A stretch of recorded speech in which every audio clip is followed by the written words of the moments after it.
Tarun Bhaskar talented director. ఆయన first cinema గాని, లేకపోతే 'ఈ నగరానికి ఏమైంది' గాని, ఒక యూనిక్ ఫ్లేవర్‌తో ఇప్పటి కంటెంపరరీ యూత్‌ని అట్రాక్ట్ చేసే ఎలిమెంట్స్‌తో సినిమాలు చేశారాయన. బట్ అన్‌ఫార్చునేట్‌లీ డైరెక్షన్ విషయంలో కొద్ది గ్యాప్ రావడంతో ఏంటంటే, యాక్టింగ్ వైపు మళ్లారాయన. లక్కీలీ ఆయనకు వరుసగా హీరోగా ఛాన్సెస్ వచ్చినియి. బట్ అనుకున్నంత మేర సక్సెస్ అనేది రాలేదు. ఆయన 'ఈని రిపీట్' అనే సినిమా మళ్ళా డైరెక్ట్ చేయబోతూ ఆయన చేస్తున్న లాస్ట్ సినిమా 'గాయపడ్డ సింహం' అని చెప్పి అనౌన్స్ చేశారు.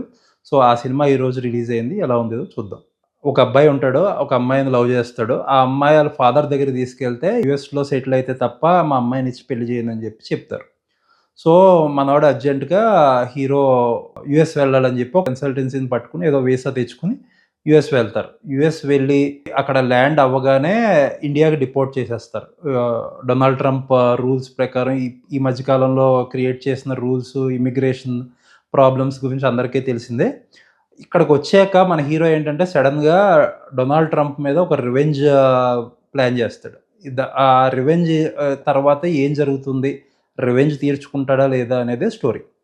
యూజువల్లీ డిపోర్టేషన్ మీద తెలుగులో సినిమాలు రావడం అనేది చాలా తక్కువ. అసల వచ్చిన గుర్తు కూడా లేదు. సో, ఇది ఒక నోవెల్ లైన్.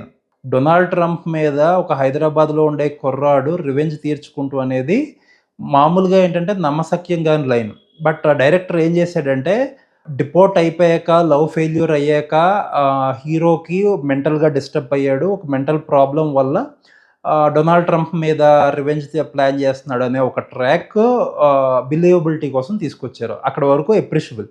సో, ఇక్కడ గనక దాన్ని స్ట్రాంగ్‌గా ఎస్టాబ్లిష్ చేసి, ఆ రివెంజ్ అనేది చాలా ఫన్నీగా ఏదన్నా పెట్టుంటే చాలా ఇంట్రెస్టింగ్‌గా ఉండేది. కంటెంపరరీ ఇష్యూతో ఒక డీసెంట్ లైన్ తీసుకున్న డైరెక్టర్ ఇక్కడి నుంచి డ్రైవ్ చేయడానికి ఇబ్బంది పడ్డారు. 'జేడీ చక్రవర్తి' గారి ట్రాక్ ఒక మాఫియా ట్రాక్ ఉంటది.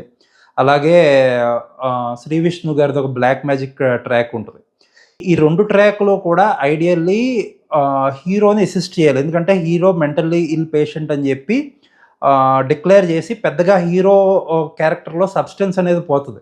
ఎందుకంటే పెద్దగా హీరోయిజం ఉండదు. అక్కడ పెద్దగా ట్రై చేయడు. అది సాదా సీదాగా హీరో క్యారెక్టర్ అనేది ఎళ్తా ఉంటది. ఈ టైంలో ఈ 2 క్యారెక్టర్సు స్టోరీనికి హెల్ప్ చేసి డ్రైవ్ చేయాలి. బట్ ఏంటంటే ఈ 2 ట్రాక్‌లు కూడా పండవు. బ్లాక్ మ్యాజిక్ 'శ్రీ విష్ణు' గారి ట్రాక్ ఇండివిడ్యువల్‌గా అక్కడక్కడ కామెడీ పండించడానికి వర్కౌట్ అవుతాయి. బట్ ఏంటంటే కథని ముందుకు డ్రైవ్ చేయడానికి అది ఏ రకంగాని పెద్దగా ఉపయోగపడదు.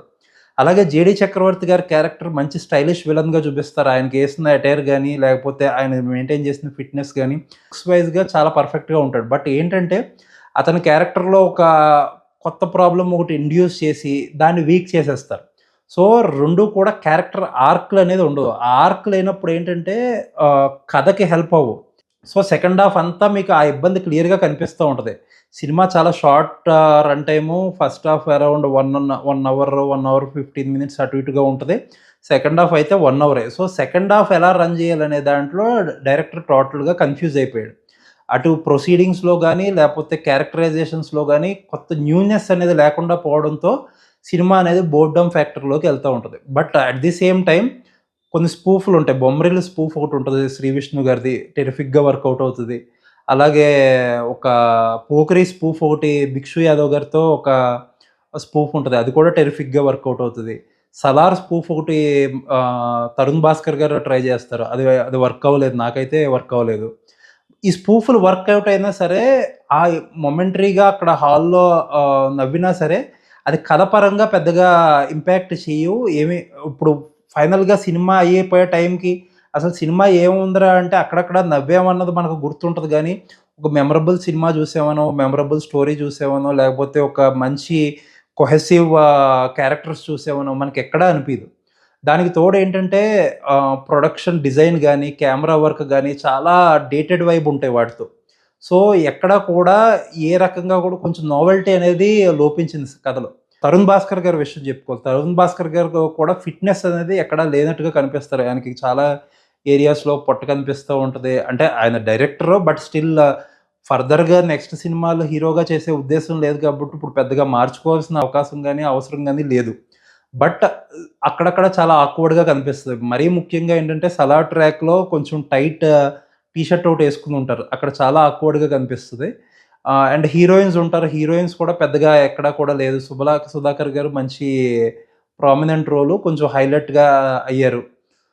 సో, ఫైనల్లీ చెప్పుకోవాలంటే 'గాయపడ్డ సింహం' అక్కడక్కడ నవ్విస్తది. పర్వాలేదనిపిస్తది. బట్ ఓవరాల్‌గా చూస్తే సినిమా ఒక డిస్సాటిస్ఫాక్షన్. ఏంటంటే ఎక్కడ కూడా రైటింగ్ పరంగా లేపోతే పెర్ఫార్మన్స్‌ల పరంగా ఆ స్పార్క్ లేదు అని అనిపిస్తది. ఫైనల్‌గా గ్యాగ్స్ కోసం చూసేవాళ్ళు ట్రై చేయాలనుకుంటే ట్రై చేయొచ్చు.